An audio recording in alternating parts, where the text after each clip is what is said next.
À vous, comment vous allez? C'est juste pour faire une petite vidéo. Encore une fois, comme d'hab, des gens qui ouvrent leur gueule, qui font des réflexions. Je viens de commander ma pizza, je me pose, ça fait 2 minutes que je suis assis par terre. Il y a une dame en fauteuil roulant qui vient. Oui, mais il faut faut les mettre à l'ombre parce qu'il a chaud, nanani, nanana. Attendez, madame, déjà d'une, vous connaissez pas mon chien. De deux, je viens de me poser là il y a 2 minutes. Donc à un moment, oui, ma chienne a peut-être chaud, mais on a tous chaud. Donc à un moment, voilà. Elle me fait, vous avez de l'eau pour votre chien? Bah oui, madame, j'ai 3 litres d'eau sur moi, plus un vaporisateur pour elle. Donc je pense que je suis bien équipé. Et en fait, les gens, clairement, ils viennent s'occuper de ta gueule, ils viennent s'occuper de ton cul, ils viennent te faire des réflexions alors qu'ils n'ont jamais eu de chien dans leur vie. Parce que la dame, là, qui est clairement, elle était dans l'incapacité d'avoir un chien. Mais après, elle vient me dire comment m'occuper, moi, de ma chienne. C'est assez fantastique, je trouve. Enfin, je commence à en avoir plein le cul, là, de tous ces gens-là, là, qui viennent t'apprendre comment éduquer ton chien, comment t'occuper de ton chien, alors qu'ils ont... C'est des gens qui prennent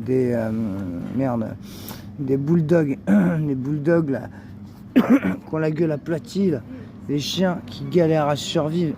Juste pour eux, respirer, c'est un supplice. Ils ne peuvent pas respirer parce qu'ils ont la face aplatie. Ils ont le nez écrasé, en fait. Et voilà. Et il y en a d'autres qui prennent aussi, là, les chiens saucisses, là, je sais plus comment on appelle, là, comme dans Toy Story, là. Ils prennent ces chiens-là. Ces chiens-là, ils ont été transformés par l'homme pour obtenir un chien qui plaît physiquement à l'être humain. Mais en fait, ils s'en battent les couilles royalement que le chien soit malade.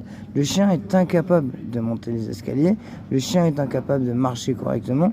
Un bulldog, c'est incapable de sortir plus de 10 minutes parce que c'est épuisé, c'est au bout de sa vie. Et ils viennent m'apprendre à moi comment m'éduquer un malinois, alors qu'ils ont des chiens comme ça. C'est quand même l'hôpital qui soude la charité, j'ai envie de vous dire. Clairement, faut arrêter de prendre les gens pour des cons. Faut arrêter de prendre les gens qui connaissent leur chien pour des cons. Ma chienne, je sais très bien comment elle est. Je sais très bien comment l'éduquer. Je sais très bien comment faire.